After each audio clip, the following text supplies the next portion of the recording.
abrir lá em Lucas 23, 44.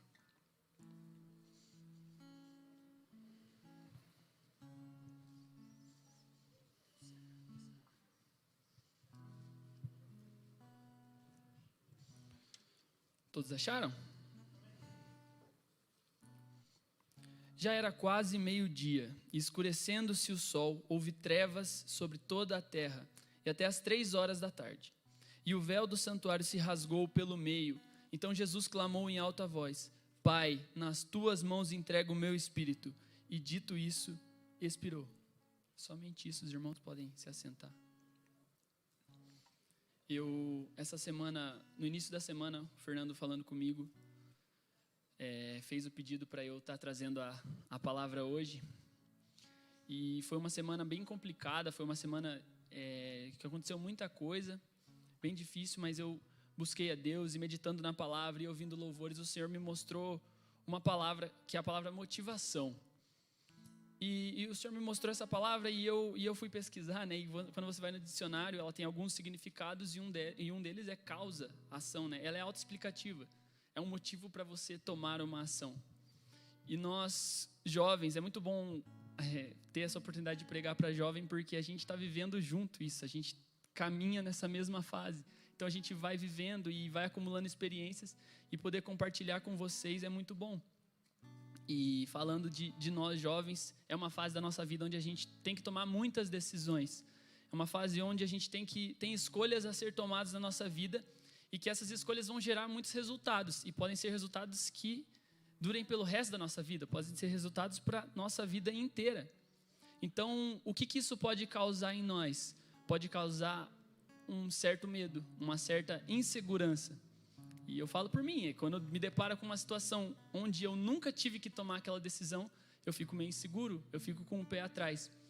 E aí, o que eu costumo fazer? Eu costumo chegar perto de pessoas mais experientes, e essas pessoas que já passaram por situações como essa, ou situações parecidas da que eu estou passando no momento, e converso com essas pessoas para tirar experiências e tirar exemplos. Eu converso muito com meu pai, eu tenho o costume de chegar no meu pai e falar: pai, o que o senhor faria se estivesse passando por isso?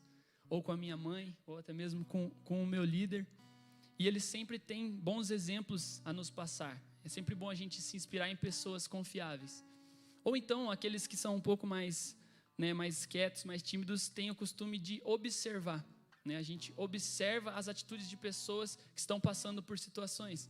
Então, aquela pessoa que está ali mais experiente, você vê ela falando, você vê ela tomando uma decisão e você observa de acordo com aquela decisão. Isso pode servir de experiência para a sua vida, né? E existe até um provérbio, né, que fala que o sábio, ele não aprende com o próprio erro, ele aprende com o erro do outro, né? Então, a gente pode aprender, da mesma forma que a gente pode aprender como agir em certas situações, a gente pode aprender como não agir em certas situações. E fazendo isso, eu tenho o hábito muito de ir para a palavra de Deus quando eu me deparo com certas situações, e eu começo a passear pela Bíblia, viajar pelas histórias e ver situações que esses personagens, esses homens passam e decisões que eles tomam que a gente poderia tomar, que talvez a gente se depara com aquilo e fala: não, tem uma história que pode me servir de luz. E aí eu começo a olhar e vejo cada personagem, o que ele fez em cada situação. E olhando cada um desses personagens, a gente vê que todas as ações que eles têm uma motivação. Tudo que eles fazem tem um motivo pelo qual eles estão fazendo. Nada é por acaso. Sempre tem um porquê deles estarem fazendo aquilo. Tudo na nossa vida tem uma motivação. Às vezes não é uma motivação boa. E por causa disso vai gerar uma consequência ruim. Mas você tem uma motivação. Você tem um porquê de estar fazendo aquilo, de estar tomando aquela atitude. E a gente vai para a Bíblia, a gente vê lá no início mesmo, 2 irmãos, Caim e Abel, onde eles vão fazer uma oferta ao Senhor. E Abel, ele decide separar a primícia do seu rebanho, o primeiro dos seus animais, para ofertar ao Senhor. A motivação dele é adorar a Deus verdadeiramente. Caim já faz de uma forma diferente. Talvez ali no coração dele ele faz como um protocolo. Eu vou separar isso porque eu tenho que separar. Então eu vou deixar isso aqui para Deus e pronto. E a gente conhece a história, a gente sabe que Deus aceita a oferta de Abel e não aceita a oferta de Caim. Andando mais para frente, a gente vai chegar num homem que Deus fala com ele e fala para ele construir uma arca gigantesca. E quando ele começa a construir essa arca e começa a pregar a palavra de Deus, todos olham para ele, apontam o dedo para ele e falam: você é maluco, você é doido, o que você está fazendo, cara? Não tem um porquê cair uma chuva que vai matar todo mundo e você está construindo essa arca. Só que ele continua. Isso que é interessante, ele continua. E ele, durante uma parte muito grande da sua vida, ele ganha mais de 100 anos fazendo isso, construindo aquela arca. E por que será que ele continua? Vamos passar mais para frente, a gente vai chegar em Abraão. Abraão sai, né, da casa da sua parentela, vai para uma terra onde ele não sabe o que ele vai encontrar. E diante dessa situação, eu começo a me enxergar nisso. Será que se eu tivesse que ir para tal lugar, eu, inseguro como sou, eu iria? Sem saber o que eu iria enfrentar, será que eu iria até lá? Será que eu tomaria essa decisão de mesmo assim ir? Mas Abraão, ele mesmo podendo parar, ele não para naquele momento, ele continua. A gente passa mais um pouco, vai até a história de José. José era um menino sonhador, José era um menino com planos, com propósitos, um menino ousado. E isso causa uma certa inveja, uma certa raiva nos seus irmãos. E ele se depara com uma situação onde a sua própria família, os seus próprios irmãos se viram contra ele. E agora, de novo, me colocando no lugar, como será que eu reagiria? Quando as pessoas que mais deveriam me amar, as pessoas que eu mais deveria confiar, simplesmente se viram contra mim e me vendem. E isso é só o início do sofrimento de José, porque José vai passar por muitas situações lá no Egito. José vai passar ele vai ficar muito tempo preso, vai trabalhar como escravo, ele vai sofrer injustiças, ele vai sofrer acusações de coisas que ele não fez, mas mesmo assim ele continua, mesmo assim ele não para, ele vai, porque ele tem uma motivação no coração dele. Passando mais um tempo, né, José, ele vira governador do Egito, e a gente sabe, né, da história, passa um tempo, o povo hebreu, ele vira escravo do povo do Egito. Então Deus levanta um homem, levanta Moisés, que é para ser o libertador desse povo. E Deus levanta Moisés, um rapaz tímido, um rapaz cheio de dúvidas no seu coração, e ele enfrenta o faraó, e ele vai, e ele faz tudo que o Senhor manda ele fazer. Só que quando ele está fugindo do Egito com o povo de Deus, ele se depara com um mar gigantesco na frente dele. E de novo me colocando nessa situação. Meu Deus, tá, passei por isso, mas agora tem um mar na minha frente. Como que eu vou atravessar isso? Mas Moisés, ele poderia ter desistido, mas ele não desistiu, porque ele tinha uma motivação dentro dele. Aquele mar se abre, o povo de Deus atravessa e eles vencem naquele momento. E eu poderia ficar aqui uma semana falando de personagens que passaram por situações que eles tinham motivação e essa motivação fez com que eles vencessem. E trazendo para a nossa vida, a gente sempre tem uma motivação, a gente sempre tem um porquê de tomar uma atitude. Todos nós temos uma motivação, só que dependendo da motivação que a gente tem no nosso coração, ela vai gerar uma atitude que a gente vai tomar. E essa atitude vai gerar um resultado. Pode ser bom, pode ser ruim. E esse questionamento que eu quero colocar aqui hoje. Qual tem sido a nossa motivação? Qual tem sido a sua motivação quando você está lá na escola ou na faculdade? O que tem te motivado aí? O que tem te motivado lá no trabalho a não desistir? Às vezes, numa situação totalmente controversa no seu trabalho, mas você tem ido. O que tem te motivado? Será que a sua motivação tem te levado a tomar atitudes boas? E será que a sua motivação tem te levado a lugares bons? Qual tem sido a nossa motivação para estar aqui no culto hoje? Porque muitas das vezes a gente vem para o culto somente porque tem que vir. Qual tem sido a sua motivação? Eu vou pro culto hoje porque eu tenho que tocar na base, senão eu nem ia. Eu vou para o culto porque eu tenho que cantar lá no back, senão eu não ia. Eu vou pregar, senão eu não ia. Ou eu vou trabalhar na mídia, ou enfim, seja o que for. A gente coloca sempre um empecilho, ou então, eu estou em casa, sem fazer nada, e eu vou para o culto então, porque entre não fazer nada e ir para o culto, eu prefiro ir para o culto. Qual tem sido a nossa motivação? Essa é uma das coisas que é muito comum de acontecer. Outra coisa que é muito comum de acontecer é a gente buscar a Deus quando a gente precisa, a gente buscar a Deus quando a gente está passando por necessidades. eu estou passando por um momento muito difícil na minha vida. Verdade, tem uma igreja. Eu vou lá para a igreja, eu vou buscar Deus. Eu vou falar com Deus que agora eu estou passando por um momento difícil. Será que o Senhor se esqueceu de mim? A gente até usa muito essa frase. Será que o Senhor se esqueceu de mim? Quando a gente está passando por dificuldades. Só que a gente vence aquela situação. O Senhor nos dá força e aí a gente esquece dele. É a gente que se afasta dele, se acomoda a estar longe dele, longe da presença dele. Qual tem sido a sua motivação para vir para o culto? Será que você entrou olhando para Jesus ou você entrou olhando para qualquer outra coisa? Será que tem sido algo verdadeiro? E nós, muitas das vezes, não sabemos o porquê estamos aqui. Não sabemos até porque tomamos algumas atitudes. E aí eu volto para esses homens. Quais eram as motivações que eles tinham? E eles tinham uma coisa muito em comum. Porque todas as situações que eu falei, essas motivações surgem do nosso coração. Surgem de nós. E o nosso coração, ele é enganoso. Ele vai levar a gente a tomar decisões erradas muitas das vezes. Só que esses homens tinham uma coisa em comum. A motivação não vinha deles, a motivação vinha de Deus. A motivação daqueles homens para continuar em meio a situações difíceis vinha de algo muito maior. Vinha de um Senhor todo-poderoso. Vinha de um Senhor que dava força para eles. Vinha de um Senhor que dava o sustento que eles necessitavam. E eles enfrentavam aquelas situações, mesmo parecendo impossível de passar por aquilo. Eles enfrentavam, porque aquela motivação vinha de Deus.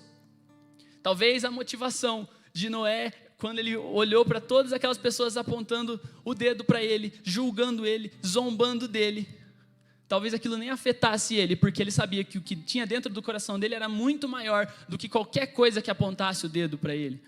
Da mesma forma, Abraão era muito maior o que tinha com ele, José era muito maior o que tinha com ele do que o sofrimento que ele estava passando. Moisés era muito maior o que tinha com ele do que aqueles que estavam contra ele. O Senhor faz uma minoria vencer uma maioria. É simplesmente nós temos uma motivação vindo de Deus dentro de nós. E o que isso nos mostra? Eu já vou chegar no texto. O que isso nos mostra? Que o nosso Deus, ele é poderoso. Todas essas passagens e muitas outras que a gente vai ver, todas vão mostrar o quanto o nosso Deus é poderoso.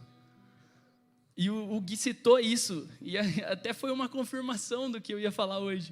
O Senhor não precisa de nós, porque o nosso Deus, ele é poderoso, e todas essas situações ele poderia vencer sozinho, só que ele chama o homem para fazer junto com ele a obra dele.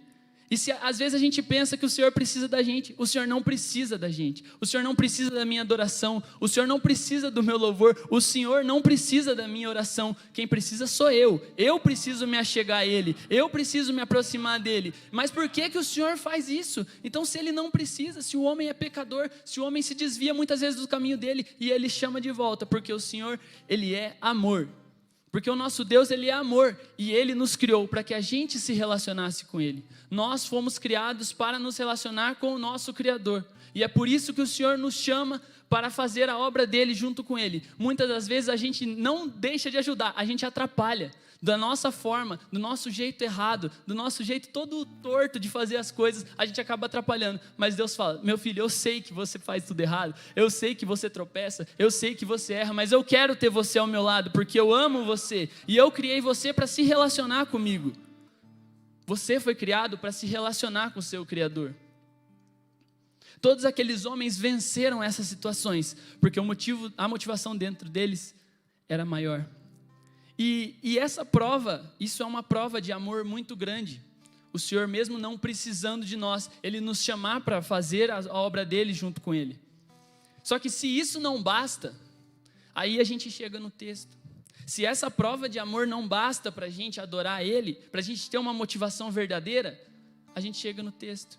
E eu li apenas uma pequena parte, mas é muito importante que você leia todos os capítulos que falam da morte de Jesus, o quanto ele sofreu, o quanto ele foi injustiçado, o quanto ele teve que passar por humilhações, até chegar ao momento em que ele fala, está consumado, e ele morre por nós.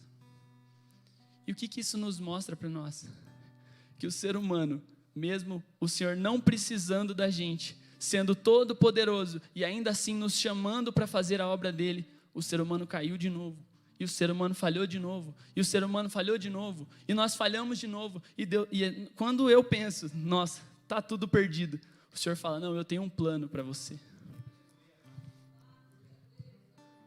E não tem como você não se emocionar lendo esse texto. Quando o Senhor foi me mostrando, eu comecei a chorar. Eu estava dentro do carro, eu comecei a ouvir um louvor e fui, avaliando a palavra ali, eu comecei a chorar, e não tem como você não se emocionar. Quando você pensa o contexto que estava a humanidade estava encaminhada para a perdição. Nós não tínhamos motivo de estar aqui, não éramos nem para nós estarmos aqui, mas o Senhor falou: não, eu tenho um plano, eu vou mandar o meu filho puro, perfeito, sem defeito nenhum, e através dele é que o Senhor veio para salvar você. Através do filho dele, perfeito, puro, que teve que morrer na cruz, o Senhor salvou eu e você, cheio de impurezas, cheio de pecados, cheio de dúvidas, incertezas, cheio de falhas. Nós que falhamos, pedimos perdão, falhamos de novo, a todo dia o Senhor mandou aquele que é perfeito para morrer no nosso lugar. E através deste ato, deste evento, nós hoje temos uma esperança, nós temos algo a acreditar. E aí a gente olha para isso, todas essas histórias e muitas outras que a gente não citou aqui, que Deus chamou o ser humano, falou: filho, vem, eu quero que você me ajude a fazer a obra. Filho, eu não preciso, mas eu quero que você esteja comigo. Filho, você caiu de novo, tá bom, eu vou mandar meu filho para morrer no seu lugar, para que você seja salvo. O Senhor tirou tudo isso para nos dar, e a gente não consegue tirar 5 minutos do nosso dia para fazer um culto para Ele. A gente não consegue tirar 5 minutos do nosso dia para falar: não, agora eu preciso fechar a porta do meu quarto e me relacionar com o meu Criador. Eu preciso fechar a porta do meu quarto e falar com Deus e agradecer a Deus por tudo aquilo que Ele fez na minha vida. O Senhor fez tudo isso por nós, e a gente consegue chegar aqui no culto, no momento nosso, do culto jovem, e ficar avoado. Chegar no culto e quando acaba o culto, chegar lá fora e falar: qual foi a palavra que a Daniele leu ali? Eu não lembro. Qual foi o louvor que os jovens cantaram? Eu não lembro, porque eu prestei atenção. Qual foi a palavra que foi lida na pregação? Eu já esqueci. A gente não absorve nada. Num momento onde a gente devia se reunir com os nossos irmãos em comunhão para celebrar tudo aquilo que o Senhor fez por nós, nós simplesmente levamos como mais um momento qualquer da nossa vida, e nós não damos o verdadeiro valor. Qual tem sido a sua motivação para estar na casa do Senhor? Será que você está vindo para a casa de Deus para adorar Ele verdadeiramente? Ou você está vindo na casa de Deus porque o teu amigo está vindo? Você está vindo simplesmente pelo fato de ter outra pessoa aí que você quer conversar, ou ter outra pessoa que você quer sair depois do culto, ou simplesmente pelo fato de ter que trabalhar? E muitas das vezes nós erramos. Eu já fiz isso várias vezes, vim no culto somente por vir. Só que como o nosso Deus é maravilhoso, e Ele nos trouxe até aqui, eu creio que através de nós já estarmos aqui, o meu Deus é um Deus que transforma, o meu Deus é um Deus que restaura mentes, é um Deus que através da sua palavra, Ele faz com que a gente entre totalmente desmotivado e saia pulando de alegria, e saia renovado no seu espírito, entre desmotivado e saia uma outra pessoa, através da palavra dEle. Somente pela palavra dEle nós podemos conseguir isso. Muitas das vezes você está pensando: está tudo perdido, eu tô indo para um caminho onde eu não sei o que vai acontecer da minha vida, eu estou tomando um rumo na minha vida, isso é muito normal na nossa idade, eu estou tomando um rumo na minha vida que eu não sei onde que vai, eu não sei o que eu faço. O Senhor está falando: meu filho, calma, porque se eu tive um plano para salvar você da perdição, eu tenho um plano para essa dificuldade que você está passando. Se eu tive um plano para simplesmente te tirar do caminho das trevas, te tirar totalmente do pecado, te lavar do pecado que você estava inundado, eu tenho um plano para te ajudar nesse momento que você está passando. E a única coisa que a gente tem que fazer é simplesmente entrar aqui e falar: Senhor, o meu coração está entregue a Ti. É entrar aqui com a motivação verdadeira, é entrar aqui e falar: não, hoje é culto jovem, então eu vou adorar o Senhor verdadeiramente. Eu vou chegar lá, eu estou passando por problemas, estou passando por aflições, por dificuldades. Chegando lá eu vou esquecer tudo isso e vou entregar nas mãos do Senhor, porque eu acredito nesse Deus que fez um homem atravessar o Mar Vermelho, Deus que fez o homem construir uma arca sozinho, Deus que fez um homem governar uma nação que era inimiga. O meu Deus pode fazer eu vencer essa situação que eu estou passando. O nosso único trabalho é adorar, e muitas das vezes nós nem conseguimos fazer isso. Nós chegamos aqui desmotivados, porque simplesmente, eu briguei com alguém lá da empresa, eu discuti com a pessoa, e nós não conseguimos focar que a nossa motivação tem que estar neste evento, a nossa motivação tem que estar nisso aqui. Se é para que a gente olhe realmente para a palavra de Deus, a gente tem que olhar para o centro dela. Por que eu li tudo aquilo no Antigo Testamento? Porque tudo aquilo vai apontar para um plano que o Senhor tinha para nós. Tudo aquilo vai apontar para esse evento, onde o Senhor Jesus Cristo morreu na cruz, para que eu e que você fosse salvo. Então, se a gente está aqui, vamos celebrar. Se a gente passou por 2 anos de pandemia e o Senhor nos livrou da morte, vamos agradecer a Ele. Vamos celebrar, vamos dar glória a Deus, verdadeiramente, sem olhar, sem ficar com vergonha, olhar para o irmão do lado, ele vai se assustar, que se assuste, se ele olhar você pulando, ele vai pular também, aleluia, vamos adorar a Deus.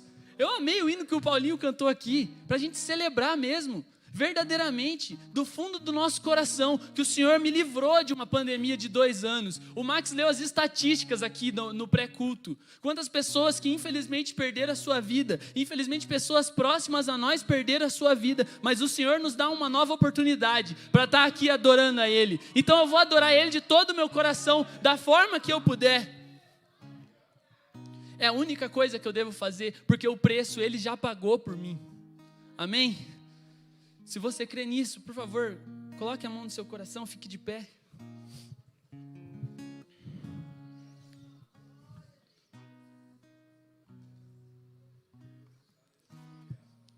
O Beck, se quiser vir louvar também, tá convidado. Mas coloque a mão no seu coração neste momento. Faça uma reflexão. Feche seus olhos, faça uma reflexão. O que tem te motivado a estar na casa do Senhor? O que tem te motivado a vir à casa de Deus? Será que você está aqui pela motivação certa? Só que pelo menos se você está aqui, é porque Deus tem algo para falar para você. É porque Deus tem um plano na sua vida. Então se você está aqui, vamos agradecer a Ele, vamos clamar a Ele para que Ele transforme a motivação do nosso coração. Eu creio que o Senhor faz a gente chegar de um jeito aqui e sair totalmente transformado. Quem crê nisso, e se você sente verdadeiramente que você precisa mudar a sua motivação, que você precisa colocar os seus olhos em Jesus e no ato da cruz, eu convido até você a vir aqui à frente. Nós não vamos te constranger, fique à vontade. Se você se sentir, não quiser vir até aqui à frente, fique no seu lugar mesmo, mas clame verdadeiramente ao Senhor. Porque Ele transforma a nossa mente, Ele transforma o nosso coração. E aquela dificuldade que a gente está passando, que muitas das vezes a gente está passando porque a motivação, a nossa é fraca, nos faz cair, nos faz falhar, Ele pode transformar o seu coração e colocar uma motivação que é eterna no seu coração. E a partir daí fazer você vencer isso que você está passando.